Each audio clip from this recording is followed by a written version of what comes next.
Retro திரைப்படம் கார்த்திக் சுப்பராஜ் இயக்கத்தில் மே 1 அன்று வெளியானது. இது ஒரு அதிரடி மற்றும் காதல் கலந்த கேங்ஸ்டர் திரைப்படமாகும். சோன் பென் கிரியேஷன்ஸ் மற்றும் டூடி என்டர்டெயின்மென்ட் இணைந்து இப்படத்தை தயாரித்துள்ளனர். சரி வாங்க படத்தோட கதைக்குள்ள போலாம். 1960 தூத்துக்குடியில் ஒரு கேங்ஸ்டரின் மனைவி சந்தியா வயிற்றிலே வேல் போன்ற தழும்பைக் கொண்ட ஒரு அனாதை குழந்தையை தத்தெடுக்கிறார். அந்த குழந்தைக்கு பாரிவேல் பாரி கண்ணன் என்று பெயரிட்டு அன்புடன் வளர்க்கிறாள். ஆனால் அவளது கணவன் திலகன் அந்த பையனை ஏற்றுக்கொள்ள மறுக்கிறான். பாரி தன் வளர்ப்பு தந்தைக்கு விசுவாசமாக இருக்கிறான். அவன் செய்யும் குற்றச்செயல்களுக்கு உறுதுணையாகவும் இருக்கிறான். ருக்மணி என்ற கால்நடை மருத்துவரை சந்தித்த பிறகு பாரி அவளை காதலிக்கிறான். 4 வருட காதலுக்கு பிறகு அவர்கள் திருமணம் செய்ய திட்டமிடுகிறார்கள். திருமணத்தில் பாரி குற்ற வாழ்க்கையை விட்டு வெளியேறுவதாக அறிவிக்கிறான். சில வருடங்களுக்குப் பிறகு ஒரு ரகசியமான குழுவுக்காக சண்டையிட்டால் சீக்கிரம் விடுதலை செய்வதாக பாரிக்கு வாக்குறுதி அளிக்கப்படுகிறது.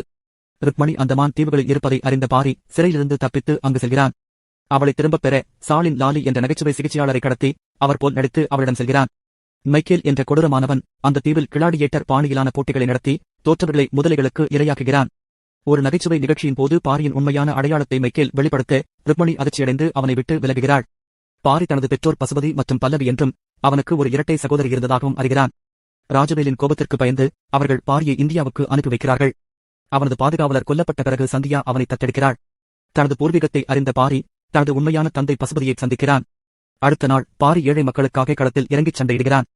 போட்டியில் வென்ற பிறகு மைக்கேல் மற்றும் ராஜவேலை பலவீனமானவர்கள் என்று கூறி மரண தண்டனை விதிக்கிறான். பாரி மைக்கேலுடன் சண்டையிட்டு அவனை வெல்கிறான். ஆனால் அவனை கொல்லாமல் அவமானப்படுத்துகிறான். ஜடா முனி கோவிலில் பாரி அந்த வேலை ஜோதிடரிடம் திருப்பித் தருகிறான். தனது தாய் பல்லவி மற்றும் இரட்டை சகோதரியுடன் இணைகிறான். ருக்மணி உண்மையை உணர்ந்து பாரியுடன் மீண்டும் ஒன்று சேர்கிறாள். தான் வன்முறையை விட்டு விலகி தனது தர்மத்தை கண்டுபிடித்துவிட்டதாக அவளுக்கு உறுதியளிக்கிறான்.